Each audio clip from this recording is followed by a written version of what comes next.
Hey everybody, Sandra here, Creative Director at Root & Madison, and I'm continuing on our 4-part series of how to build a business card correctly, and today is blog number 2, talking about color. So last time when we were setting up our document, I had you choose CMYK over RGB, and today I'll go into a little bit more detail on why to do that. So when you think of RGB, which means red, green, and blue, just think about all the colors that incorporate the visual spectrum of light. Those are millions to choose from, millions. So when you're thinking about devices such as televisions, computer screens, and video cameras, these are the kinds of things that use this color palette. So, if you're going to build a website or anything with broadcast, RGB is going to be the way to go. When you're thinking about CMYK, which means cyan, magenta, yellow, and black, it's a much smaller color spectrum inside the RGB space. CMYK can also be referred to as spot color or 4-color process. These are the colors that the printer will use when he's printing out your document. So CMYK is the way to go. Well, you're asking, well, what's the difference? Why can't we choose RGB instead of CMYK if they're in the same color spectrum? Well, the thing about it is, since CMYK is such a smaller range of colors, when you're producing an RGB, what it does is it tries to transform into CMYK, and it just goes to a color that's non-existent.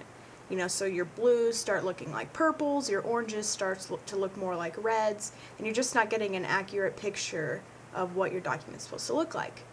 So, you ask yourself, well, how do we design on something that is made to display in RGB and make sure that it's printing out the way you want it to? Well, the way you do that is you invest in this thing called a Pantone formula guide.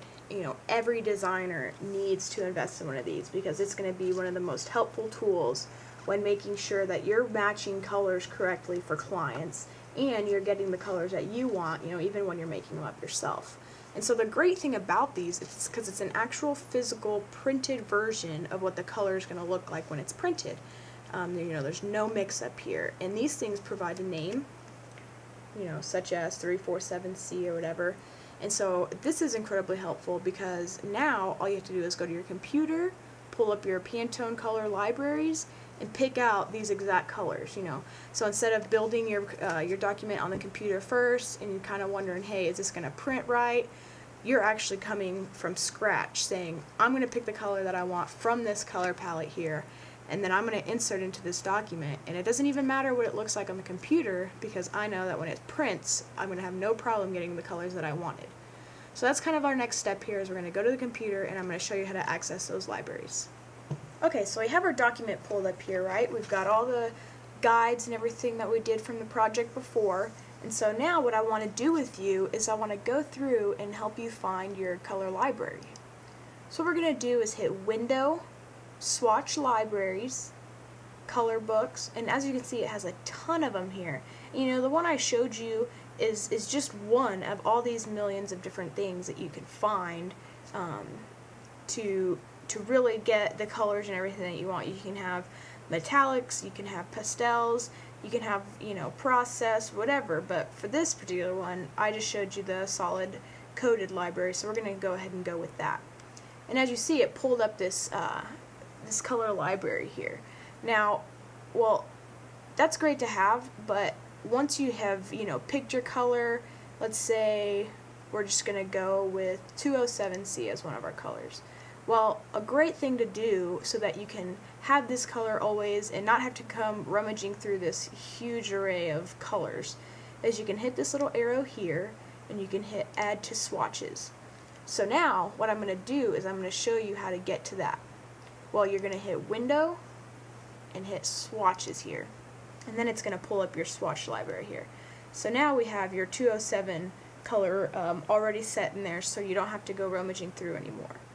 Well, right now I just wanted to show you basically how different things can really appear on screen. So I'm just going to draw a normal box, and as you can see, this thing is a little bit more pink than what it really appears in your Pantone library. If you have an actual set with you, you can really tell that it looks a little bit more like 206C instead of 207. So this is why it's really important that you have these on hand so that you know what colors you're choosing. Well, let's just go ahead and delete that. I just hit V, was a shortcut for the selection tool, and I'm going to hit the delete button.